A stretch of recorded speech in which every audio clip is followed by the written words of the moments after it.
Tu nous donnes le top, hein? Oui. C'est parti. Bonjour à tous, Paolo Antonio Lopez, je représente l'Institut de gestion sociale, je suis directeur de la formation continue de la filière ressources humaines. Bienvenue pour ce webinaire dédié à la connaissance du cerveau et surtout son bon usage. Je suis en compagnie de Paola Semama Ita, qui est neuropsychologue, coach, expert. Elle va se présenter tout à l'heure. Elle est également la présidente de Moubli Coaching. Je vais vous demander de patienter encore quelques secondes, histoire d'avoir un maximum de participants. On se donne encore 2-3 minutes et on enchaîne sur ce webinaire dédié à la connaissance du cerveau. Ce webinaire passionnant.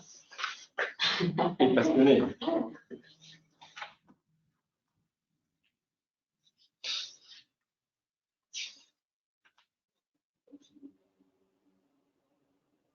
C'est assez perturbant d'avoir son écran. On va s'adapter.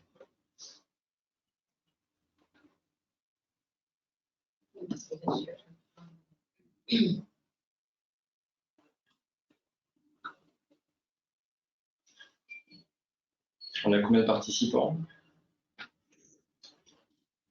Une vingtaine. On attend encore un peu.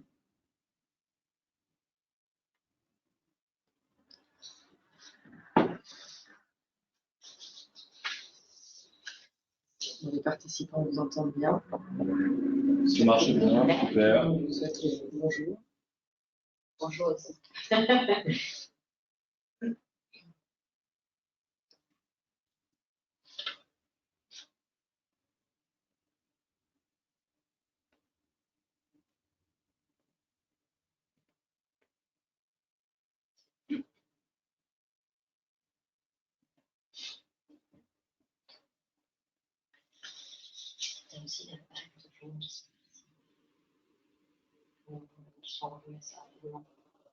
Oui, des questionnements sur la vie, en général. Là,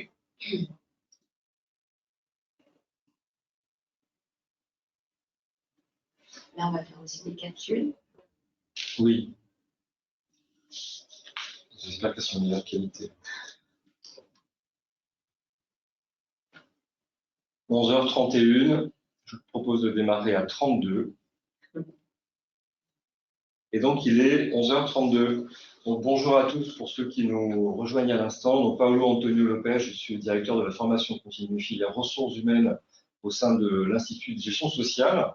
J'ai le plaisir d'animer ou de co-animer plutôt ce webinaire dédié à la connaissance du cerveau, apprendre l'humain, DRH, RH, tous confrontés dans le cadre de la crise à l'accompagnement des salariés dans un contexte extrêmement difficile, très sollicitant. D'ailleurs, on a pris comme titre une phrase très fréquemment utilisée et citée dans le cabinet de Paola Semama Ita, « On m'a volé mon confinement ». Et vous découvrirez pourquoi tout à l'heure. On est aujourd'hui dans le cadre d'une série de webinaires dédiés à la connaissance du cerveau, à l'entraînement du cerveau, à l'adaptation du cerveau pour faire face à des situations auxquelles on est de plus en plus confronté, c'est-à-dire un monde qui change très très vite, des sollicitations très fortes, des situations de stress, des situations d'apprentissage qui nous sollicitent énormément. Et évidemment, il y a des solutions, il y a des pratiques qu'on peut développer soi-même ou en étant accompagné pour améliorer ses performances et s'adapter à ces situations-là.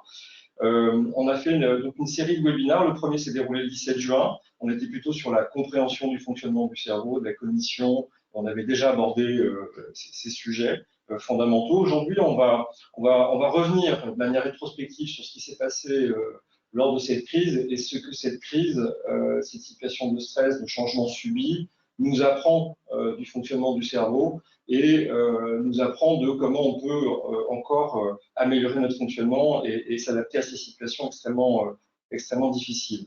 Et puis on aura un troisième webinaire, donc là je continue sur ma page de pub, au mois de septembre, apprendre pour entreprendre, donc toujours le cerveau dans une situation d'apprentissage, mais avec un lien sur l'entrepreneuriat, la création, l'entrepreneuriat, l'énergie entrepreneuriale.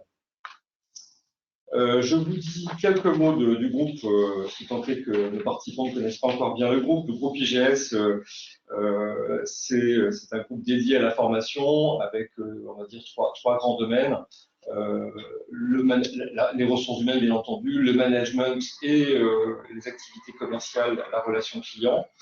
Plus de 74 000 alumni, 9 écoles, 9 000 entreprises partenaires. Donc, on est un groupe aujourd'hui qui fait de la formation initiale, de la formation dans le cadre de l'apprentissage et je représente aujourd'hui l'ensemble des activités de formation continue, donc 3 activités, les ressources humaines, management d'entreprise, relations clients, marketing et commercial. Et nous, notre fil rouge, c'est de former des professionnels qui sont soit en reconversion, soit dans le cadre d'une formation adaptation, soit dans un contexte de perfectionnement, d'expertise dans ces 3 domaines. Alors, on plonge dans le vif du sujet. Oui, il faut que j'appuie sur des boutons quand même, sinon ça ne va pas se passer. Pardon. Hop. Merci. On va plonger dans le vif du sujet. Donc, apprendre l'humain, DRH, RH, on m'a volé mon confinement. Pourquoi ce sujet? On vous propose de passer au travers de 6 questions. La première, c'est de se reposer la question du fonctionnement du cerveau et plus particulièrement du système nerveux dans un contexte de suradaptation qui a évidemment généré stress, anxiété, charge mentale, décharge mentale. Mais avant peut-être de plonger directement sur ce thème, Paola, je me rends compte qu'on n'a pas pris le temps de se présenter. C'est pas grave. Et donc, moi, j'ai une question, très directe. On est dans un organisme de formation, les parcours professionnels, c'est vraiment notre raison d'être. Quel est votre métier exactement? Parce qu'il y a quand même une liste de titres très importante. Et qu'est-ce qui vous a amené vers ce métier? Effectivement, donc, je suis neuropsychologue et psychologue, coach neuroémotionnel. Donc, j'ai vu que vous aviez aussi écrit que je suis experte en criminologie. Et j'ai créé donc Moodly Coaching, qui est un organisme de formation qui est basé sur des formations et du coaching qui s'est construit sur la plasticité cérébrale, sur les fonctions cognitives et l'optimisation à la fois psychologique, neuropsychologique et sociale, cognitive de nos fonctions pour pouvoir donner le meilleur de nous-mêmes en tant qu'individu ou en tant que société. Donc on est dans le sujet. Et pourquoi ce métier alors? Pourquoi ce métier? À faire tout ça pour aider les autres, pour donner une part de bonheur à tout le monde, je suis passionnée par tout le lien entre le cerveau et les comportements. Donc, il y a de quoi faire, c'est infini. Donc, l'idée, c'est vraiment de pouvoir apporter un maximum de réponses aux gens par rapport à leur comportement, mais aussi à la manière dont ils vont raisonner, dont ils vont apprendre, dont ils vont fonctionner cérébralement. Alors, je pense qu'on est pile poil dans le vif du sujet et c'est également un moteur de la plupart de nos stagiaires dans le métier de ressources humaines. C'est la connaissance de l'humain, ses comportements, sa performance, l'humain, l'individu dans une organisation. Donc on est vraiment super en phase. Alors premier sujet, comment le système nerveux se suradapte dans un contexte de fort stress, période d'1 an et demi quasiment qu'on vient de passer en situation de forte contrainte, de forte sollicitation, de changements la plupart du temps subis. Donc Paola. Alors, c'est vrai que quand on avait discuté un petit peu sur la préparation de ce webinaire, moi j'avais envie que le titre, entre guillemets, soit on m'a volé mon confinement, parce que c'est une phrase que j'ai entendue quotidiennement pendant principalement le premier confinement. J'avais 2 types de personnes, 2 types de catégories. Il y avait soit je vis ma meilleure vie, soit on m'a volé mon confinement. Je vis ma meilleure vie parce que je me suis aperçue que j'avais des enfants ou des parents avec lesquels je peux vivre, que je pouvais à nouveau cuisiner, faire du sport, dormir. Netflix a été le meilleur ami de plein de personnes, ça a été le nouveau doudou. Donc voilà, donc les gens ont pu me dire qu'ils vivaient leur meilleure vie. Et puis il y a d'autres, et principalement des gens qui font partie. J'ai eu beaucoup de patients qui travaillent dans les ressources humaines et des gens qui sont entrepreneurs ou qui sont dans les ressources humaines m'ont beaucoup dit, mais moi, on m'a volé mon confinement. Ils se sont sentis en fait assez lésés de ne pas avoir eu la chance de pouvoir se reposer, de décharger mentalement. Parce que quand on arrivait en confinement, on avait une charge mentale qui était excessivement importante et qui allait exploser en fait. Et ben à ce moment-là, on a une volonté d'en découdre avec le Covid et de se dire bon ben on va s'adapter, on va réussir à se confiner. Et en fait, c'était pas le confinement qui a été difficile, c'était le déconfinement qui a été difficile. Et c'est maintenant en fait qu'il y a des gens qui sont ou qui ont des petits traumatismes à 50% ou qui ont des polytraumatismes. Et ces traumatismes peuvent passer pour certains. Et en fait, pour d'autres, ça peut rester de manière un peu plus conséquente. Et on ne sait pas si ces troubles de l'adaptation vont perdurer dans le temps, s'il va y avoir des impacts importants sur le cerveau. En tout cas, aujourd'hui, on sait que le cerveau peut être impacté par des stress post-traumatiques et le déconfinement peut en faire partie. Pendant la préparation de ce webinaire, vous avez partagé avec nous une autre phrase, j'ai vécu ma meilleure période de vie. J'ai vécu ma meilleure vie, exactement. Ma meilleure vie. Ouais. Et donc ça évoque quoi? Ça voulait dire quoi? Ça voulait dire qu'en fait, les gens pouvaient enfin décharger mentalement, qu'ils n'étaient plus en fait pressés, qu'ils se sentaient en fait plus perturbés par le regard de l'autre. Ils pouvaient être chez eux, prendre du poids. Ils pouvaient se balader comme ils voulaient chez eux, ne plus forcément faire un effort pour s'habiller. Il y en a qui n'ont même pas pris leur douche pendant des jours. Enfin voilà, il y avait en fait une faculté à ce moment-là à libérer une énergie qui pouvait être néfaste auparavant et on ne se rendait pas compte qu'elle pouvait être néfaste. On ne se rendait pas compte en fait qu'il y avait des choses à changer. On savait qu'on n'était pas forcément au top. Mais tout d'un coup, quand on a mis tout sur pause, on s'est dit, oh, en fait, on peut le faire, on a le droit de le faire. Et il faut aujourd'hui apprendre à revivre dans le monde d'avant, mais pas tout à fait le même. Très bien. Alors, et si on plongeait peut-être sans avoir un cours sur le fonctionnement du cerveau, mais je sais que beaucoup des participants sont toujours très intéressés par la compréhension du fonctionnement de notre cerveau, et avec un focus sur la cognition. Donc, Paola, comment ça marche notre cerveau et face notamment à des situations très sollicitantes? Alors, on va le faire très schématiquement. Très. Donc, on a deux hémisphères cérébraux, gauche et droite. OK, et on va parler des 4 lobes principaux du cerveau, d'accord? Donc, devant, c'est le lobe frontal, d'accord?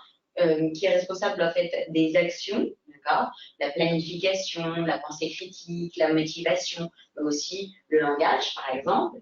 Puis ensuite, on a le lobe pariétal, donc qui est au-dessus, qui est en fait responsable plutôt de l'information proprioceptive. Donc, ça veut dire notre mouvement du corps dans l'espace. Ensuite, on a derrière le lobe occipital qui, lui, est plutôt relié à la vue, donc qui renferme le cortex visuel qui vous permet d'interpréter les couleurs, la lumière, le mouvement. D'accord? Donc, on reçoit des informations de l'extérieur, après, on va les analyser à l'intérieur. Et enfin, les lobes temporaux, donc le lobe temporal qui est sur le temple, hein, comme son nom l'indique, qui, lui, va être plutôt responsable de l'apprentissage, de la compréhension du langage, du langage et de l'organisation. Je l'ai fait de manière d'une liste non exhaustive. Et puis, donc, tout ça, dans cette boîte crânienne, en fait, on va prendre des informations de l'extérieur, les traiter à l'intérieur. C'est un peu comme un système de poste, d'accord? On a le facteur qui nous donne une lettre, on va la traiter, on va savoir où l'envoyer dans notre corps. Et donc, la cognition, c'est tout ce qui concerne le traitement de l'information par le cerveau, d'accord? Et les fonctions cognitives, bah, ça va être les processus mentaux et cérébraux par lesquels on va acquérir, traiter, récupérer, utiliser toutes les informations qu'on aura reçues de l'extérieur. Et quand on a une sursollicitation, et notamment beaucoup de contraintes qui nous amènent à nous obliger à nous adapter, qu'est-ce qui se passe concrètement? Et ben en fait, on a des rythmes cérébraux, d'accord, en fonction de l'activité qu'on fait. Notre cerveau va fonctionner selon une fréquence, d'accord. Alors ça, et j'ai appris principalement dans le coaching, c'est-à-dire qu'en fait, en fonction de nos activités, finalement, on peut agir sur nos rythmes cérébraux et chacun des rythmes cérébraux va avoir son importance psychologiquement. Alors, par exemple, on est en mode de manière à peu près globale, normale, on est tous en bêta moyen, d'accord? Alors, bêta moyen, ça va être quand on écoute, voilà, les gens qui nous écoutent, là, peuvent être en bêta moyen. Mais si on est stressé, qu'on a du stress pendant un long moment, on est en bêta supérieur. En revanche, si on est détendu, on vient de finir de manger, on est en train de digérer, on va être en bêta inférieur, d'accord? Et plus, en fait, on va être détendu, plus on va aller vers le sommeil, plus on va descendre en alpha, delta, etc. Donc, l'idée, c'est que si... alors, j'aime bien raconter ça. Un jour, j'ai dit à un patient, pour lui expliquer, je lui disais, ben, par exemple, quand vous êtes à un repas de famille, vous êtes bien, vous êtes détendu, vous êtes en bêta inférieur. Il m'a dit, je crois que nous n'avons pas les mêmes repas de famille. Donc, en fait, c'est ça. Chacun va avoir... ses repères. Exactement, chacun va avoir ses repères et c'est ça qui est intéressant. C'est de dire, moi, je suis en bêta moyen quand je suis en train d'avoir une discussion avec mes enfants. Il y en a d'autres qui vont dire, ah non, mais moi, avec la discussion avec mes enfants, je suis en bêta supérieur. Donc, chacun va avoir ses repères. Mais ce qui est important, c'est de se dire que quand on est en bêta supérieur, on est dans un stress prolongé, donc on est dans une suradaptation. On n'est pas adapté comme ça normalement. Et si on est trop longtemps dans cette suradaptation, c'est là où notre cerveau peut en fait être en burn-out parce qu'on est épuisé. Le cortex frontal en fait va être éteint, d'accord? Ça va réveiller le reptilien qui est plutôt le cerveau de l'instinct.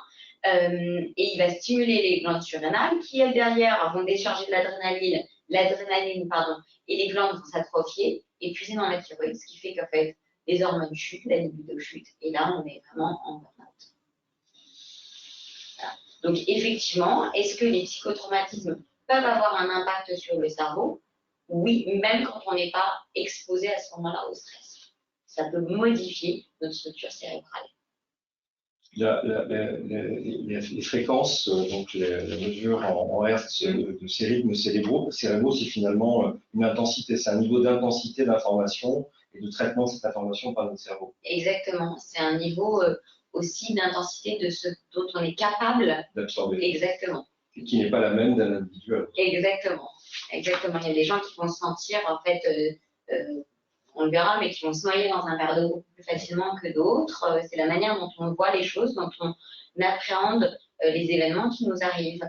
D'ailleurs, si je peux me permettre une petite aparté, il y a des études qui ont été faites, alors d'autant plus là, depuis le confinement, on a fait encore plus d'études sur les conséquences sur le cerveau, mais on s'aperçoit par exemple que si on lit, eh ben, on va générer en fait beaucoup plus de calme et on va beaucoup plus réguler notre humeur, hein, d'accord, même d'un point de vue cérébral et hormonal, si on lit un livre pendant 6 minutes qu'une autre activité. Mais on peut aussi avoir, donc, au-delà de la lecture, il y a le fait de se faire une pause thé ou café, le fait de faire du sport, mais en tout cas, la lecture apparaît comme la première activité apaisante.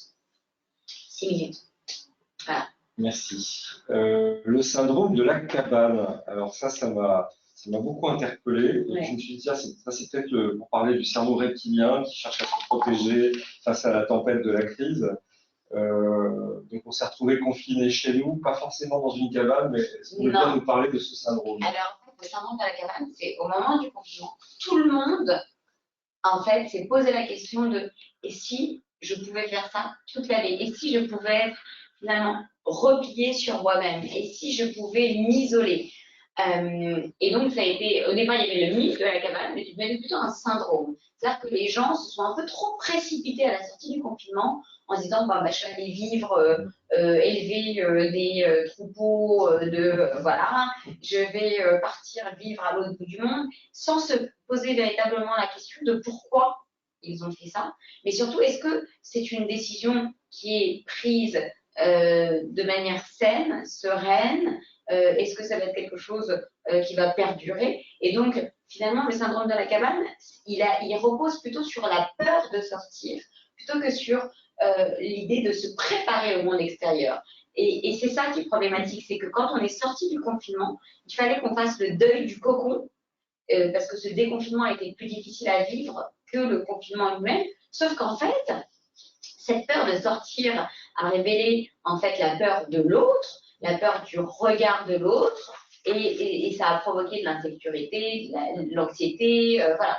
Mais la cabane, c'est pas quelque chose dans lequel on doit vivre de manière continue. La cabane, en fait, ça doit nous aider à nous préparer au monde extérieur. C'est-à-dire qu'il faut dormir dans une cabane, mais la journée, il faut repartir dans le monde extérieur. Il faut pouvoir se ressourcer pour pouvoir reprendre de l'énergie. Mais si on est en permanence dans la cabane, on va se couper du lien social, on va se couper du lien amical, professionnel. Et au final, on s'aperçoit que ça va avoir des effets négatifs sur notre fonctionnement cérébral.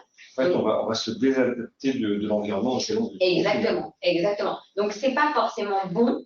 Il faut faire ce deuil du cocon pour pouvoir se dire que je suis capable de dormir dans ma cabane, mais le lendemain, je suis capable aussi d'aller affronter le monde extérieur. On a l'exemple du film, comment ça s'appelait, avec FedEx, où il avait le ballon Seul au monde. Seul au monde. Voilà. Et Tom Hanks, quand il est totalement isolé, donc c'est ça, seul sur une île. Et seul sur une île, exactement, en fait, devient fou. Et c'est effectivement ce qui se passe. Si on est complètement isolé dans une cabane, et au bout d'un moment, on ne peut pas tenir. Et c'est ce qui fait qu'on développe potentiellement, pas pour tout le monde, mais en tout cas certains, peuvent développer des troubles derrière psychologiques. Oui, donc si on n'est plus parmi le monde et parmi les autres, on se coupe du lien social et donc on dit toujours que l'être humain est un animal social. Exactement. C'est une grande illustration. Mais en psychologie, on est beaucoup basé sur la philosophie. C'est très important de comprendre la philosophie, la sagesse, parce qu'en fait, la psychologie, c'est aussi apporter de la sagesse à l'autre.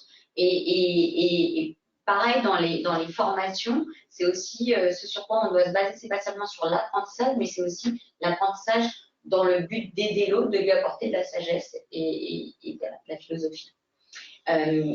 Mais effectivement, quand on parle de l'apprentissage, il y a cette régulation émotionnelle, on voit le slide. Oui, je ne l'ai pas annoncé, mais voilà. Mais c'est exactement ça, en fait. Quand on reçoit une information, on a une régulation entre 3 dimensions qui se fait. Alors, en premier, il y a la dimension cognitive, donc ce qu'on reçoit comme information, donc on a vu tout à l'heure. Le cognitif, c'est le traitement de l'information, d'accord. Il y a la dimension émotionnelle, donc ça va stimuler de la joie, de la peur, de l'angoisse, de l'anxiété, etc. Et la dimension sensorimotrice, c'est à la fois ce qu'on ressent et la réponse moteur qu'il va y avoir. Et donc, ces 3 dimensions-là s'auto-régulent, jouent ensemble, et c'est ce qui va permettre de pouvoir donner une réponse appropriée. Sauf que, quand c'est pas en temps normal et quand il y a un événement traumatisant, il n'y a pas cette régulation qui se fait entre les 3 dimensions. Et donc, potentiellement, s'il y a des agents stresseurs, s'il y a des stress qui sont soit trop intenses, soit là trop longtemps, potentiellement, ça peut modifier le système physiologique du cerveau. Et donc, on appelle ça, parce qu'on parle de plasticité cérébrale, cette plasticité, elle va être dite maladaptative, et donc derrière, ça va créer des perturbations au niveau cognitif, comme l'attention, la mémoire, la concentration et les performances cognitives autres. Est-ce qu'on peut éviter ça? Est-ce qu'on peut contrôler ça? Oui, on peut. C'est la bonne nouvelle de la journée. Alors effectivement, c'est pour ça d'ailleurs que chez Monkey Coaching, on avance beaucoup cette idée de travailler sur la plasticité cérébrale. On a un programme notamment d'entraînement cérébral qui améliore les fonctions cognitives. Donc en travaillant sur les fonctions cognitives, on s'aperçoit que cette difficulté par les événements traumatiques qui a une incidence sur les fonctions cognitives, en fait, on peut faire l'inverse, travailler sur les fonctions cognitives et donc améliorer le bonheur, la confiance en soi, mais aussi la mémoire, l'attention, la concentration. Donc oui, on peut travailler sur cette plasticité cérébrale. Donc on peut mettre son cerveau dans une salle de sport et s'entraîner. Exactement, c'est exactement ça. C'est redonner au cerveau toute la souplesse et l'exercice qu'il est capable de faire.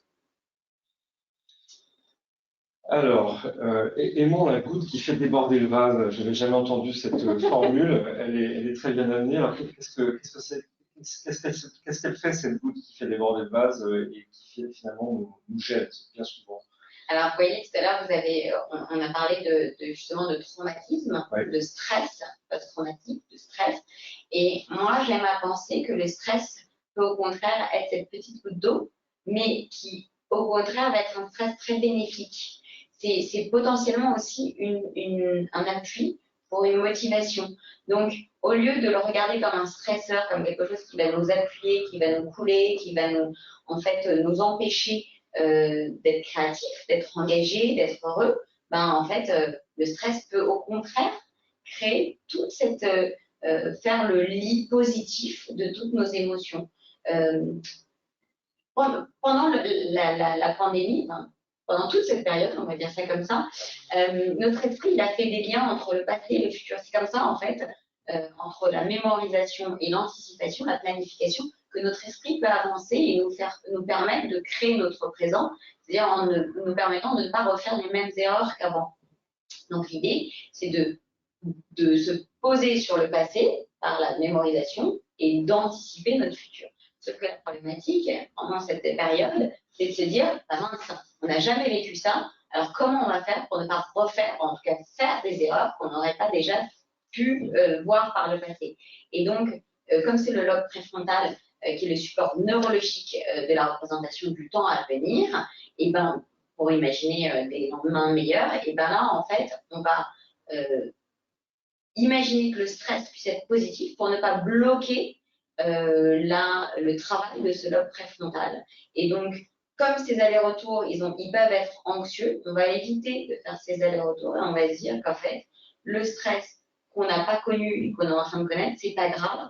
On l'a connu dans d'autres situations et on a su le surmonter, on a su le dépasser. Et c'est pareil aujourd'hui. C'est pas parce qu'on n'a pas connu cette situation-là, on a connu cette sensation déjà et on a déjà été capable de le surmonter, donc on sera encore capable de le surmonter.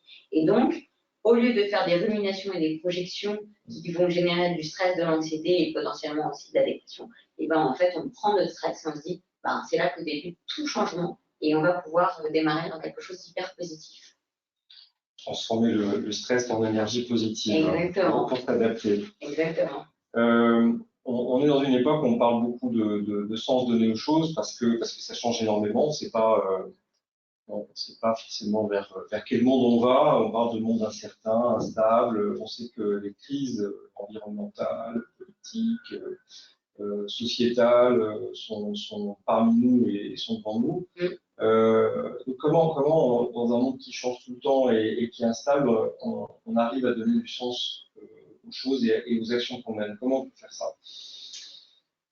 Alors d'abord, les gens, je crois, n'ont plus envie finalement d'être dans le monde d'avant. Je pense que les gens ont été épuisés.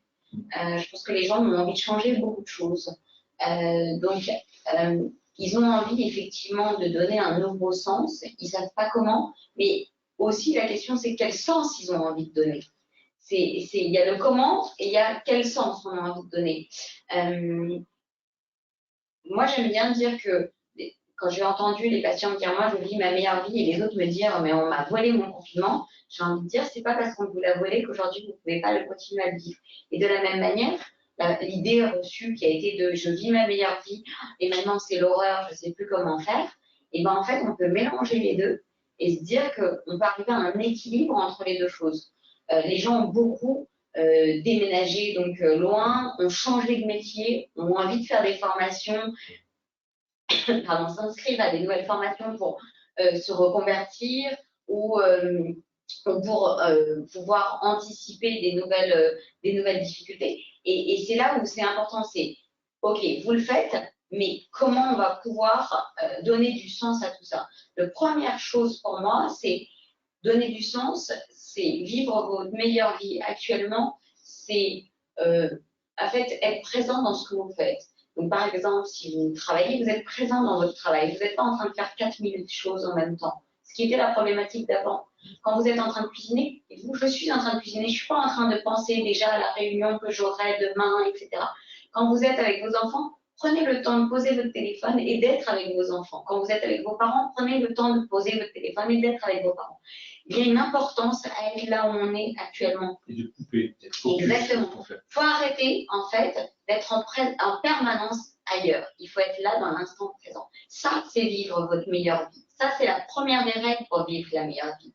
Et pour ça, il faut, selon moi, en fait, arrêter de culpabiliser. On n'a pas besoin d'être tout le temps hyper positif, d'être tout le temps sur tous les fronts. En fait, on a juste besoin de se dire qu'on est humain, qu'on a le droit d'être agacé, qu'on a le droit d'être fatigué, qu'on a le droit d'être anxieux. Mais pour ça, il va falloir aussi profiter du moment dans lequel on est. Et il faut en fait avoir rendez-vous avec soi-même. Quand on a rendez-vous avec soi, on diminue notre hormone du stress, notre cortisol, et ça va apaiser notre amygdale, qui va faire en fait que nos ressentis vont être beaucoup plus calmes. Donc, comme je disais tout à l'heure, prendre un bouquin, mais être présent avec soi-même. C'est-à-dire, là, c'est mon moment. Au recentrage.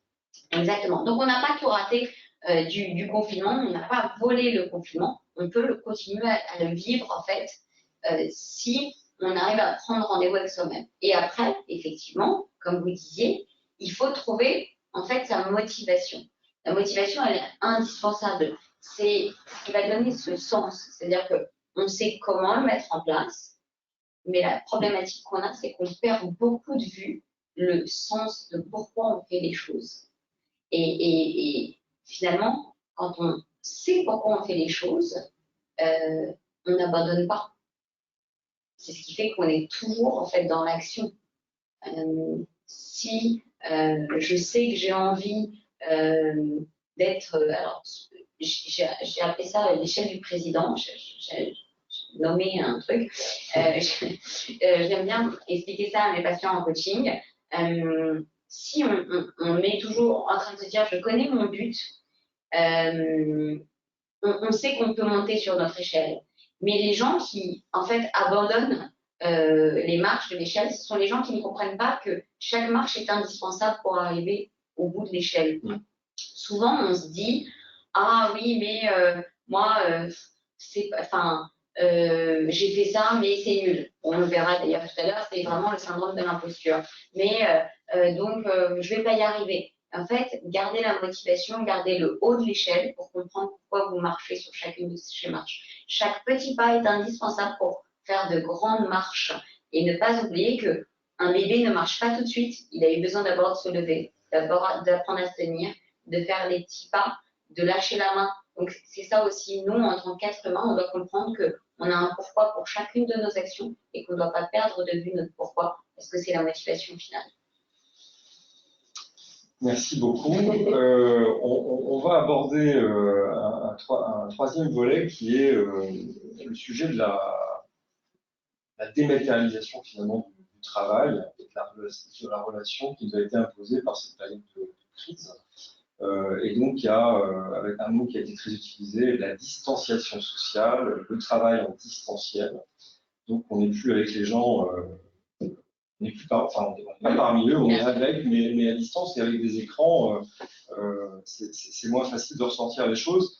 Et donc, ça a changé la relation, ça a changé la manière, ça a changé notre appréhension de la technologie.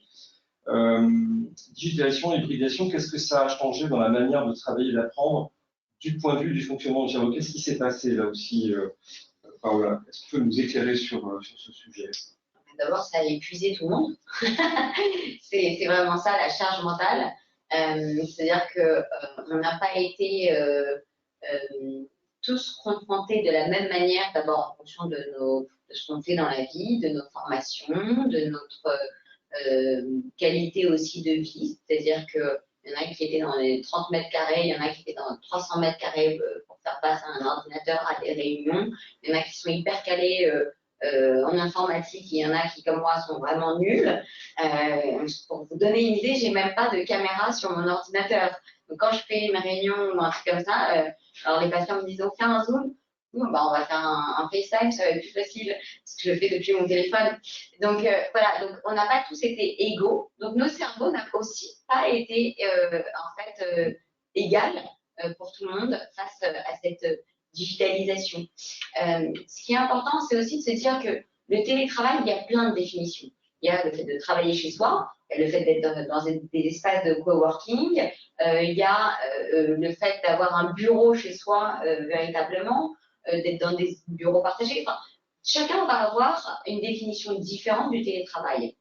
Ce qui est important, c'est alors, ce qui est important, c'est pas la chute, mais c'est l'atterrissage. Ce qui est important, c'est pas la manière finalement dont on va en fait, travailler, mais c'est le rendu qu'on va pouvoir faire. Et donc, c'est pour ça que j'ai marqué sur ce slide 6 plus 3 égale 9, mais aussi 5 plus 4. C'est-à-dire qu'en fait, on va avoir chacun une manière différente d'appréhender aujourd'hui la digitalisation, notre façon de travailler. Mais ce qui est important, c'est que en fait, chacun respecte la façon des autres de travailler et de penser. Et en fait, cette façon-là, si on la respecte, notre cerveau va aussi être optimum. Mais la façon dont on va travailler va modifier effectivement la nature de nos relations professionnelles. Et on va se sentir peut-être parfois plus mis à l'écart. Il y a des gens qui se sont sentis beaucoup isolés. Il y a des gens qui, au contraire, ont été très heureux de ne pas avoir à faire 1h30, 2 heures de transport en commun. Il va y avoir aussi potentiellement des difficultés de communication. Il va y avoir aussi de la peur, finalement, de se dire, si je ne vais plus au travail, est-ce que les gens vont s'apercevoir que je suis important? Et ça, c'est vraiment hyper important dans le sens où il faut concilier très délicatement les espaces de travail et les espaces de vie, parce que d'un point de vue cognitif, il y a une charge mentale où on a mélangé à la fois le professionnel mais le personnel. On est potentiellement chez soi. Il y en a qui ont des enfants qui tournent autour de la table. Il y en a qui ont un conjoint ou une femme à côté qui va dire attends, je suis en réunion, parle pas. Donc il y en a un qui va aller se mettre dans la salle de bain, ça va résonner. Toute ressemblance avec des situations déjà vécues, c'est tout à fait fortuné. Exactement. Donc voilà. Donc chacun va vivre en fait de manière très oppressante ou pas cette collaboration entre le monde virtuel, le monde présentiel et aussi le monde personnel et le monde professionnel. Et c'est cette dynamique où il va falloir apprendre à ne pas être envahi par du stress, ne pas être envahi du pro dans le perso et surtout ne pas pérenniser, selon moi, les mauvaises habitudes qui ont été instaurées dans l'urgence, sans formation. Et donc, il faut maintenant apprendre à vraiment optimiser la façon dont on va travailler dans cette digitalisation, la communication aussi qu'on n'a plus. Là, par exemple, nous, c'est agréable, on est ensemble, même s'il y a une distanciation sociale, c'est quand même agréable, on se voit, on peut se regarder dans les yeux, mais quand on est devant un ordinateur, si on veut regarder les gens dans les yeux, il faut regarder dans un petit trou. Donc, on ne regarde pas les gens dans le petit trou. Donc, les gens n'ont plus, en fait, c'est plus le même impact sur le cerveau. Donc, la communication est altérée et c'est important de pouvoir aussi prendre du temps, de discuter avec les stagiaires si on est formateur ou avec ses salariés parce qu'il faut leur redonner confiance en eux. Est-ce qu'on n'est pas, selon la formule consacrée là aussi, dans du en même temps, c'est-à-dire que d'un côté, il faut s'adapter à mixer le perso et du pro, parce qu'en fait, on a acquis quasiment un don d'ubiquité grâce au smartphone qui prolonge nos mains avec nos doigts au bout. Donc, on peut faire plein de choses en marchant, en se déplaçant, et donc les mondes perso-pro sont mixés et voire synchronisés au même moment, au même instant. Et en même temps, donc apprendre à se dire qu'il y a des moments où il faut couper, c'est-à-dire qu'il faut être que dans le pro, que dans le perso, ou que dans la lecture, ou que dans le repos, parce que sinon notre cerveau il va être en surchauffe. Surchauffe, exactement. Et c'est peut-être ça qu'il faut travailler en termes de discipline, apprendre finalement à planifier cette séquence-là et à cloisonner. Ouais, exactement. C'est vraiment ça, c'est très important parce que, en fait, si on ne se sent plus être soi avec soi, en fait, ce rendez-vous de soi avec soi-même, eh ben, on se sent plus légitime par rapport aux autres. On a la sensation finalement que les autres font mieux. On a la sensation finalement que les autres valent mieux. Et donc, c'est là où le syndrome de l'imposture peut apparaître parce qu'on se dit, ce que j'ai fait, les autres peuvent le faire aussi.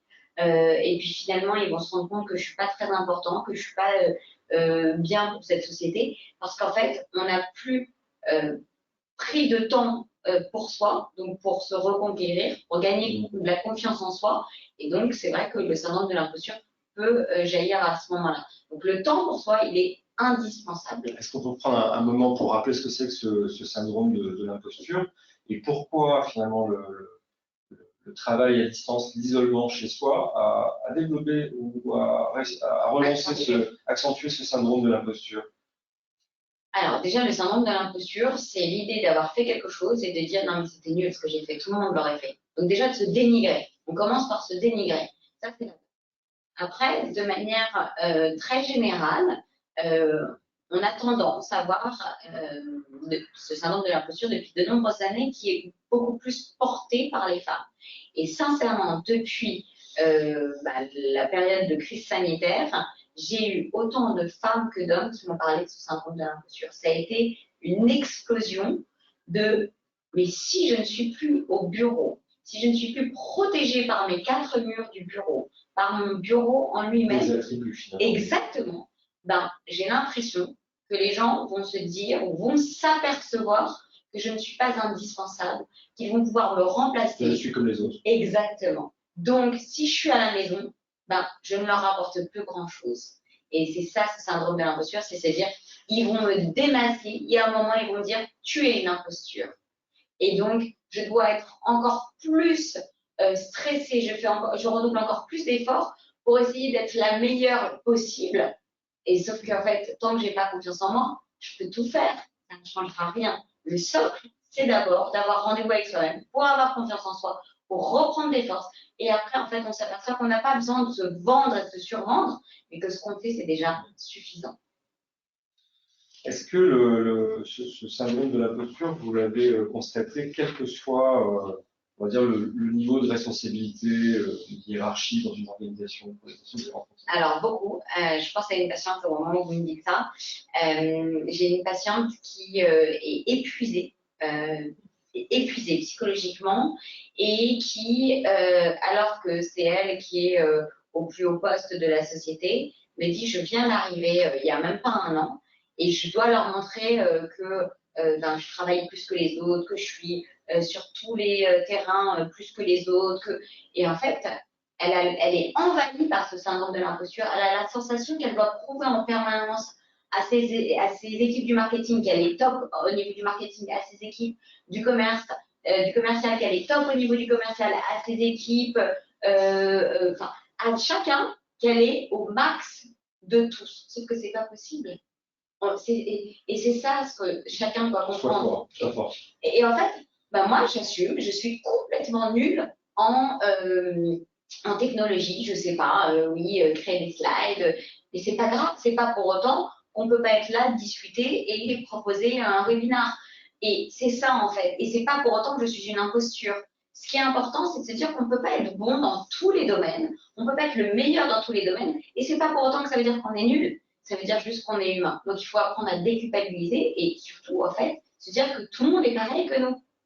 Ah, mais ça nous amène à nous déprendre d'une culture dans laquelle on a été éduqué, qui est soit fort, soit parfait, fais des bonnes études, et quand tu es responsable, tu sais tout faire. Exactement, c'est ce qu'on appelle l'anxiété de performance. Qui est aujourd'hui un des plus gros fléaux que je vois dans mes patients. Vraiment, l'anxiété de performance, c'est ce qui fait que les gens n'ont pas confiance en eux, c'est ce qui fait que les gens, en fait, perdent pied, ont du stress, de la dépression, c'est qu'ils ont toujours la sensation de ne pas être à la hauteur du niveau de performance attendu. Et attendu par qui? C'est ça la vraie question. Bon, on espère qu'en tout cas, cette situation, elle a développé l'esprit d'équipe, parce que finalement, quand on ne sait pas tout faire, il faut s'appuyer sur les compétences de l'équipe à laquelle on appartient, les ressources dans son environnement. C'est indispensable. L'équipe est indispensable. Alors, isoler, c'était peut-être pas facile, mais peut-être que maintenant, en revenant sur le lieu de travail et en travaillant de manière hybride et plus interactive, on va redécouvrir ce que c'est que le collectif. On va aborder maintenant un autre sujet, c'est évidemment, après une période comme ça très difficile où moi j'ai une responsabilité d'équipe, je le sens, je suis fatigué, mes équipes sont fatiguées, Il y a le mot bienveillance, alors qui est utilisé souvent comme tarte à la crème, mais il faut que j'appuie sur le bouton, pardon. Qui est très souvent utilisé. Moi, je pense qu'il faut revenir à du bon sens, et donc il faut s'occuper de soi et s'occuper des siens pour repartir. C'est un peu l'idée du camp de base en montagne, on se ressource. Bien sûr. Comment on peut faire ça de manière intelligente et en même temps structurée, que ce soit des équipes en entreprise, mais aussi des stagiaires. Nous, on est un centre de formation. On a des stagiaires qui se sont formés pendant cette période de crise, en plus de leur travail. Donc, après une journée de 8 heures ou de 9 heures, ben, on enchaîne avec des cours du soir, des cours digitaux, du coaching le soir. D'autres qui avaient prévu de venir en salle se former, vivre le temps d'une promotion, d'une formation avec un collectif, se retrouver à être formés ou à subir une formation à distance avec des enseignants eux-mêmes qui étaient stressés et qui fournissaient ces cours à distance. Donc maintenant, comment on peut relancer tout ça, cette dynamique, et prendre soin de ces équipes dans ce contexte-là? Alors, j'aime beaucoup la phrase lancée par Kennedy en 61 pour son discours d'investiture. Il avait dit: ne vous demandez pas ce que votre pays peut faire pour vous, mais demandez-vous ce que vous pouvez faire pour votre pays. C'est exactement ça, générer du sens. Ça veut dire que, en fait, le monde d'avant, c'était des gens qui attendaient de recevoir. Et si on veut changer les choses, il ne faut pas attendre de recevoir, il faut donner. Donner, ça veut dire que si je cherche mon bonheur, il faut arrêter de ne chercher que mon bonheur, mais il faut aider les autres à chercher le leur, et ça m'aidera beaucoup plus. Alors, il y a une petite histoire comme ça, je vous la fais courte, sur une histoire de ballon. Il y a un professeur aux États-Unis qui a dit à des élèves: gonflez tous un ballon et vous écrivez votre prénom sur le ballon. Donc chaque élève a gonflé son ballon, a écrit son prénom, et puis le prof a pris tous les ballons, il les a mis dans le couloir et il les a tous mélangés. Et il a dit aux élèves: vous avez 2 minutes à partir de maintenant pour trouver votre ballon avec votre prénom dessus. Alors tout le monde c'est surexcité, c'est attelé à trouver ça. Sauf qu'en fait, c'est ça qui est assez drôle, c'est que le ballon peut un peu échapper, il vole un peu. La représentation du ballon, c'est évidemment notre bonheur. Et au bout de 2 minutes, il y avait très peu d'élèves qui avaient trouvé leur ballon. Et le prof a dit: ok, on va le faire différemment.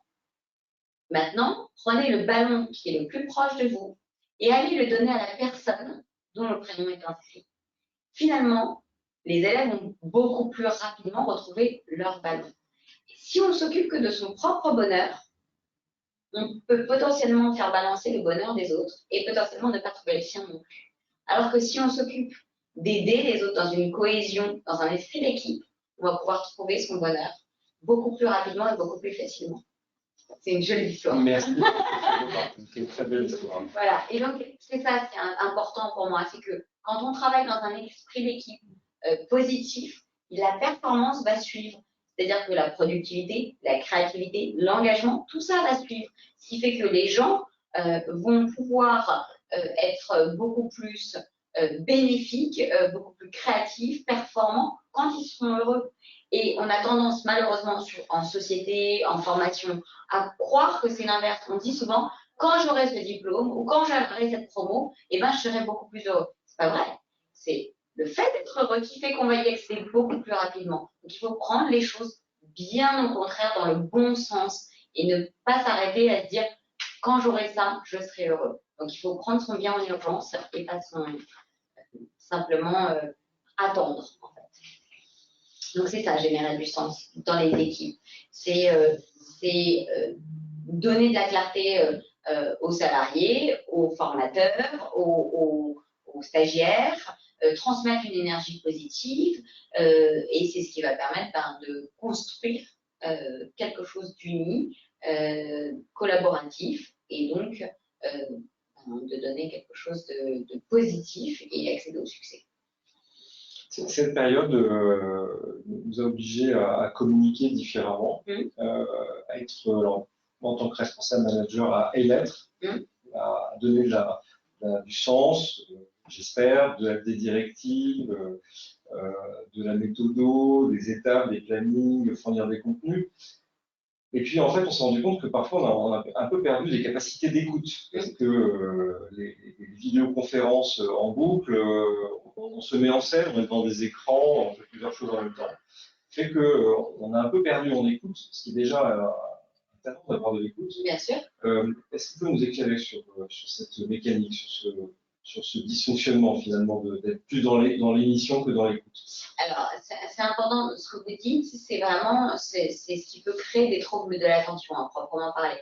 C'est-à-dire que plus on va faire de choses, et moins on va être véritablement actif sur une chose. Il vaut mieux, en fait, faire chaque chose en son temps, comme le dit l'expression, plutôt que plusieurs choses à la fois. Parce que notre cerveau, s'il est trop sollicité, on va générer du stress. Donc, le siège finalement de la planification, la résolution efficace des problèmes, donc le cortex préfrontal, il va être beaucoup moins performant et il va moins résoudre de manière efficace les problèmes. Donc, c'est important de se dire que quand on fait quelque chose, on le fait bien. Quand on écoute quelque chose, on n'écoute pas pour répondre, mais on écoute en fait parce que c'est important d'écouter ce que l'autre a à nous dire. Il y a toujours dans ce que l'autre dit un sens. Il faut arrêter de penser que ce qu'on a à dire est plus important que l'écoute. Et il me semble que plus on monte dans la hiérarchie d'une organisation, plus c'est difficile de développer des qualités d'écoute. Oui, un bon leader, c'est quelqu'un qui sait bien écouter. Après, c'est vrai que si on ne sait pas bien écouter, dans ces cas-là, eh ben, c'est intéressant de prendre des psys en entreprise, des coachs, de faire des formations sur les risques psychosociaux. En fait, il ne faut pas hésiter à mettre ça en place parce que c'est ce qui va permettre d'accompagner aussi bien les salariés que les leaders, c'est de continuer à être perpétuellement dans les... Pardon, je ne regarde plus, mais on est un petit plantage de souris et de slides. Et donc, pour illustrer cette problématique de la communication et de l'écoute. Voilà, moi je me suis dit que c'était sympa de faire une slide un peu humoristique. Donc, c'est vraiment ça aujourd'hui, c'est qu'on est dans un... on n'écoute pas ce que l'autre dit, on écoute pour répondre. Donc, je me sens horrible, j'ai la grosse, vieille et moche, j'ai besoin d'un compliment, mais ta vie est parfaite. Et alors qu'à ce moment-là, un leader pourrait dire pourquoi est-ce que tu te sens horrible, grosse, vieille, moche? C'est pas tant, mais non, tu n'es pas grosse, tu n'es pas vieille, tu n'es pas moche. La réponse, elle n'est pas là-dedans, c'est pourquoi. Et c'est toujours cette motivation. C'est tu as du stress, il est négatif, transformons-le en quelque chose de positif pour trouver une motivation positive et pour redémarrer derrière. D'ailleurs, c'est assez drôle, je ne sais pas si vous allez vous reconnaître dedans, mais quand on sort de chez le coiffeur, même si on a coupé 15 mm. Il n'y a pas très longtemps. Voilà, donc quand on sort, même si on a coupé 15 mm, on a l'impression tout d'un coup qu'en fait, on est une nouvelle personne. On a l'impression qu'on dégage quelque chose d'assez fantastique. Vous voyez de ce dont je parle? On essaye. Et donc, en fait, c'est ça. C'est que la motivation, elle a juste changé, alors qu'en vrai, on n'a pas changé. On n'a même pas du tout changé. Mais nous, notre façon de nous regarder, elle a été différente. Parce que quelqu'un est venu et nous a dit, je vais t'embellir, je vais te rendre plus beau, je vais te rendre plus attractif. Et donc, ça, finalement, ce biais-là, cette approche-là, c'est ce que doit faire un leader. C'est qu'est-ce qui te dérange? Je vais t'apporter ta réponse pour que tu ressortes de là et que tu aies hyper confiance en toi, que tu aies envie d'approcher les choses, les gens, les événements d'une autre manière, d'une manière beaucoup plus positive, d'être dynamique. Et c'est ça l'esprit d'équipe. C'est finalement, je vais t'apporter quelque chose, mais tu vas aussi pouvoir m'apporter quelque chose en retour. Quand un formateur, il a des stagiaires et qu'en fait, il est juste en train de donner un cours, c'est chiant. Bah, le stagiaire, il ne va pas en retenir grand-chose. Alors qu'un formateur, qui s'applique, mais surtout qui va s'impliquer avec les autres, bah, on a envie, nous aussi, de s'impliquer. On a envie de lui rendre l'appareil. On a envie de lui montrer que son cours, il est intéressant. Et donc, il va y avoir une dynamique de groupe. Et c'est ça, en fait, ce qui est important aujourd'hui. Ce dernier point me fait penser à la situation qu'on a vécue. C'était très difficile l'implication avec une interface numérique, ça change tout. Bien sûr. On n'était plus dans la même salle. Et ça a été vraiment un exercice très difficile pour tous nos intervenants qui s'en sont bien sortis et qui très vite ont revu leur manière d'enseigner, on interagit avec les personnes différemment en essayant de créer de l'humanité, du lien d'implication avec les outils qui leur ont été proposés. Un dernier chapitre, il nous reste un peu moins de 10 minutes pour aborder la question de la boîte à outils, la salle de sport finalement. Comment on peut entretenir son cerveau, développer cette fameuse plasticité pour finalement avoir plus de muscles dans son cerveau face à des situations qui sont désormais complexes. Alors, notre boîte à outils, c'est notre cerveau. Alors, il y a deux types de personnes. Il y a les personnes qui se noient dans un verre de champagne, dans une coupe de champagne. Il y a les personnes qui, en fait, sont capables de boire tranquillement leur champagne et de profiter de la vie. Et c'est ça, en fait, l'apprentissage. C'est si on utilise bien notre cerveau à bon escient, on est capable d'optimiser nos apprentissages. Alors que si on est déjà trop surchargé, en mode suradaptation, donc quand on est en bêta supérieur, et ben en fait on n'est pas capable et on se noie dans une coupe de champagne. C'est ça ce qui est intéressant, c'est de se dire je peux être à la fois les deux personnes, mais comment réussir à n'être que la personne qui réussit à être au-dessus de la coupe de champagne. Il faut réussir à dépasser nos problématiques. Donc encore une fois, prendre conscience des choses qui nous dépassent, prendre conscience qu'on ne peut pas être bon sur tous les fronts, prendre conscience qu'on est juste des êtres humains, que chaque émotion est légitime. Et donc, c'est ce qui va faire qu'en fait, on va pouvoir prendre du recul. Si on prend du recul, notre cerveau est plus, en fait, libéré pour pouvoir apprendre de façon beaucoup plus sereine. Et donc, quand on apprend de façon beaucoup plus sereine, on peut, en fait, optimiser notre plasticité cérébrale. Donc, quand on parle de plasticité cérébrale, c'est vrai que moi, dans l'organisme de formation Mobile Coaching, je travaille beaucoup sur donc, ce qui est la mémoire de travail, qui va être la capacité en fait, à retenir des informations, à les utiliser dans un bref laps de temps et pour pouvoir les utiliser dans le raisonnement, dans la compréhension, l'apprentissage. Et en fait, on peut utiliser cette mémoire de travail, la faire progresser, ce qui fait qu'en fait, toutes les capacités d'attention, de rétention, d'impulsivité, de mémorisation, vont être largement améliorées. Donc ça, c'est une formation qu'on a, dont on avait un peu parlé déjà dans le premier webinaire, qui est vraiment la restructuration cérébrale par ces exercices d'entraînement cérébral. Donc, on peut utiliser notre cerveau à bon escient. Il y a aussi la possibilité de faire donc des formations en risques psychosociaux. C'est indispensable pour que notre cerveau soit vraiment optimisé. C'est vraiment ça notre boîte à outils. On peut avoir de l'entraînement cérébral. On peut aussi, si on ne s'entraîne pas, en tout cas, mettre notre cerveau au repos avec les risques psychosociaux. Donc, en fait, il y a différentes approches pour pouvoir aider notre cerveau à travailler au mieux. Il y a un truc qui est intéressant aussi. Je ne sais pas si vous vous êtes aperçu, mais pendant surtout le premier confinement, on était très fatigués. On n'avait pas envie d'appeler forcément, de passer du temps au téléphone. Au départ, c'était sympa, on avait envie d'appeler les copains, les copines, la famille. Puis au fur et à mesure, en fait, on était vachement dans le repli sur soi. Ça vous parle ? Une chape de plomb, une odeur. Alors, ça, c'est assez intéressant parce qu'il s'est passé un truc dans notre cerveau et c'est ça qui nous a rendus très fatigués. Ça nous a rendus fatigués psychologiquement et après physiquement. En fait, notre cerveau, en permanence, il utilise en fait des ressources cognitives considérables pour ne pas penser à notre propre idée de la mort, à notre propre mortalité. Or, ce qui s'est passé pendant le confinement, c'est qu'on a été bombardés par les écrans, les infos, les copains, même si on ne voulait pas entendre. Exactement. Exactement. On a entendu parler du nombre de morts par jour, ce qui n'est jamais arrivé en soi. Exactement. On a entendu parler du nombre d'hospitalisations. On entendait toujours des gens, des amis qui sont décédés. Des enterrements qui ont dû se faire c'est même pas huis clos, c'est clos complètement. Enfin, donc voilà. Donc il y a eu en fait beaucoup. Ça a généré beaucoup d'angoisse, de peur, et qui était liée à la mort. Nous, notre cerveau, en permanence, qui essaye de ne pas y penser, il utilise donc des ressources vraiment importantes pour ne pas y penser. Là, c'était démultiplié, donc c'est ce qui nous a fatigués. Donc notre cerveau, en fait, n'a pas pu être en fait libre.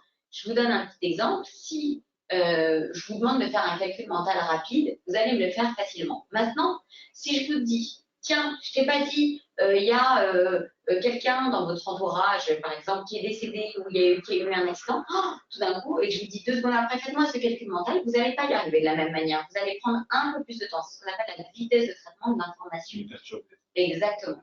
Et bien là, imaginez que c'est ce qui s'est passé pendant une longue période, pendant 2 mois, et à répétition après, pendant tous les confinements et déconfinements, on a parlé de cette potentielle mortalité, de la mortalité des autres. Et donc, notre cerveau a été beaucoup plus fatigué pour pouvoir penser de manière sereine, cognitivement, et donc de pouvoir utiliser notre cerveau. C'est pour ça que c'est très important de pouvoir faire ce lien entre l'entraînement cérébral, les formations dans les risques psychosociaux, parce que c'est très important de pouvoir libérer cognitivement notre cerveau pour continuer à travailler sereinement. La première séquence, c'est prendre conscience. C'est des phénomènes qu'on subit et qu'on vit, c'est ça. En fait, je pense que là, déjà, le fait d'entendre ça fait qu'on va prendre conscience, que les gens vont potentiellement prendre conscience de ce qui s'est passé. Et la deuxième chose, c'est peut-être d'avoir une motivation, que ce soit dans la douleur et l'urgence ou une motivation positive, d'excitation. Quelle que soit la motivation, c'est d'avoir une motivation de se dire, je ne veux pas que les choses soient telles quelles. Je veux pouvoir être... Je veux reprendre le contrôle. Exactement. Donc, il y a un vrai lien entre la motivation, d'ailleurs, comme on peut le voir, il y a un vrai lien entre la motivation et nos fonctions cognitives. Il y a eu une étude qui a été faite, il y en a beaucoup, hein, sur. Alors, c'est vrai que moi, c'est un peu mon dada, les trucs de l'attention, je travaille beaucoup dessus. Et puis, l'entraînement cérébral, c'est vrai que.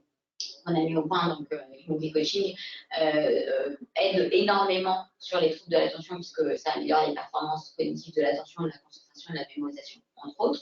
Et donc, c'est vrai que toutes les études montrent qu'en tout cas, s'il y a une baisse de motivation, et bien derrière, en fait, on a notre mémoire aussi qui est entachée. Et les exercices d'entraînement cérébral, concrètement, ça consiste en quoi? Vous me donnez un exemple? Alors, moi, je parle souvent de la jungle. C'est d'ailleurs pour ça que j'ai appelé mon organisme Mowgli Coaching. Imaginez votre cerveau comme une jungle. Au départ, donc, vous devez marcher sur un chemin et vous avez les lianes, les feuilles, vous avez du mal à marcher. Et plus vous allez marcher sur ce même chemin à chaque fois, et plus vous allez déblayer le chemin. Exactement, ça va être de plus en plus facile et rapide. C'est pareil un peu avec nos neurones. Plus vous allez en fait créer un chemin avec les neurones et plus l'influx nerveux va circuler facilement et rapidement. En fait, c'est ça l'entraînement cérébral, c'est-à-dire que vous allez pouvoir aller plus vite d'un point A à un point B dans votre cerveau. Très bien, c'est très clair. On a, je crois, dépassé un peu le temps, mais on va quand même prendre un petit moment. On va aller rapidement sur alors, les risques psychosociaux. Je pense que on en parle beaucoup en ce moment. Je pense que c'est indispensable de le mettre en place. C'est-à-dire que là, plus on peut le mettre en place et plus on va pouvoir générer du sens dans la société, c'est indispensable aussi de se rendre compte que ce n'est pas juste parce qu'on ferme un site dans une entreprise, c'est pas juste parce qu'on a eu un type potentiellement qui a fait une tentative de suicide ou qui s'est suicidé. Les risques psychosociaux, c'est à penser à long terme. C'est important de le mettre en place de manière récurrente pour toujours. Parce que de toute façon, on a, par la vitesse de l'économie dans laquelle on est, on a accentué la question du risque. Exactement. C'est démultiplié, donc il faudra vivre avec les risques. Exactement. Et donc s'entraîner à les gérer, à les percevoir, à les gérer, à les anticiper. Ça, et ça serait même, j'ai envie de dire, contre-productif de ne pas le mettre en place. Parce qu'effectivement, comme vous dites, on est pris dans ce flux et on ne peut pas ne pas en fait faire partie, aider les gens qui sont dans ce flux à vivre sereinement. Juste, moi j'aime bien l'idée de générer du sens. Avec les équipes, c'est pas mal de prendre le prénom de chacun. Alors quand on est formateur, de chacun des stagiaires, quand on est RH, de travailler avec ses équipes, de prendre le prénom. Donc là, j'ai fait un exemple avec Mowgli, mais on peut le faire avec Paolo. On peut prendre des qualités ou au contraire des choses à travailler. Et donc, ça permet aux équipes de travailler ensemble, de générer du sens, de générer une cohésion. Et c'est intéressant de le faire. Voilà. Très bien. Espace mental, choses physiques, temps, les trois clés de lecture et de prévention finalement de situations de stress quand on est submergé. On n'a plus beaucoup de temps, mais en quelques mots, donc là c'est une grille pour apprendre à gérer la surcharge finalement. Exactement. Il faut se dire que cognition et émotion sont indissociables. Indissociables. Donc, si on veut améliorer ses fonctions cognitives, on doit travailler sur ses émotions. Et inversement, l'un et l'autre sont en permanence reliés. Donc, cognition et émotion sont indissociables. Donc, prenez le temps de pouvoir prioriser, décider de ce qui compte, dire oui, dire non, accepter qu'on puisse dire non aussi. Et enfin, effectivement, c'est pour moi la grille de lecture qui va permettre de savoir en fait comment parler à ses équipes, comment permettre à chacun d'apprendre au mieux de ses capacités. Alors là, ça parle beaucoup à l'IGS, ça parle beaucoup à l'ensemble des collaborateurs du IGS et surtout les formateurs, puisque c'est leur métier d'apprendre. Peut-être un mot sur cette pyramide. Pendant longtemps, la plupart des systèmes éducatifs étaient basés sur des choses assez verticales. Hein. Il y avait le maître, puis il y avait l'élève. Aujourd'hui, on donne beaucoup d'apprentissage au faire et au faire ensemble, pratiquer. C'est-à-dire il y a les concepts, il y a les savoirs élémentaires, mais à un moment donné, il faut pratiquer et pratiquer ensemble pour s'approprier vraiment le sens de ce qu'on fait et la technicité, puis apprendre les autres aussi. Indispensable.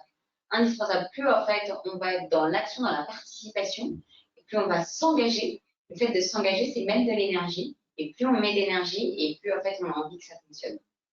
Et là, on a vu que les outils digitaux, alors pour le coup, ils avaient aussi des avantages, ils en ont plein, mais il y en a aussi par rapport à l'apprentissage, c'est-à-dire qu'on peut travailler à plusieurs, à distance, sur la construction de quelque chose. Et je trouve que ça, c'est l'un des bienfaits de la digitalisation et de tous les outils qui nous sont apportés. On est hors champ en termes de timing, mais j'ai quand même une question, ou plutôt une recommandation à vous demander. On s'apprête tous à prendre des vacances, certains y sont déjà. J'entends beaucoup, on m'a volé mon confinement, maintenant on ne veut pas se faire voler nos vacances, on a besoin de vacances, il faut qu'elles se passent bien. Qu'est-ce que vous, sans faire du Biba Magazine, qu'est-ce que vous nous conseilleriez pour ces vacances? Comment passer de bonnes vacances tout en préparant la rentrée? Alors, moi je dis qu'il faut faire des plannings. Alors pendant l'année, encore des plannings, mais sauf que c'est pas le même que d'habitude. Pendant l'année, on fait des plannings de travail. D'accord? On travaille en permanence et on va se dire à quel moment je vais pouvoir me reposer. Là, on va faire l'inverse. On va faire un planning où on va se dire je déconnecte en permanence, à quel moment je vais pouvoir ou accepter de me connecter. Donc, c'est la déconnexion qui est majoritaire et la connexion qui va être minoritaire, mais qu'on va devoir insuffler par moment pour ne pas se sentir en fait submergé à la rentrée et se dire j'ai pas assez travaillé. Donc, l'idée, c'est de prioriser, d'accord, de déculpabiliser, de lâcher prise, d'accepter qu'en fait, on n'est pas en permanence en train de travailler, mais que le temps de déconnexion est beaucoup plus important que la connexion, mais juste se dire ok, j'ai des moments de connexion. Ces moments de connexion, ils vont être soit une fois dans la semaine, soit 1 heure le matin, soit une fois tous les 2 jours. Mais l'idée, c'est que si on anticipe les choses, on ne se sent pas pris de court, on ne se sent pas coupable et ça va nous permettre en fait de pouvoir anticiper. Donc, quand on parlait tout à l'heure d'anticipation, l'anticipation fait qu'on va pouvoir être serein. Merci beaucoup, Paola, pour votre temps, pour votre participation à cette foire webinaire, pour tout ce que vous avez partagé avec nous et ce que vous avez permis de comprendre, de mieux comprendre aujourd'hui. Je conclurai peut-être par une petite page de pub pour la 3e session de cette série dédiée à la connaissance du cerveau, à la connaissance de soi. Le 30 septembre, sous la houlette de Damien Sourisseau, qui est en charge de la filière management, Paola viendra nous parler du fonctionnement du cerveau, mais dans un contexte d'entrepreneuriat, puisque c'est apprendre pour entreprendre. Exactement. Merci beaucoup, Paola.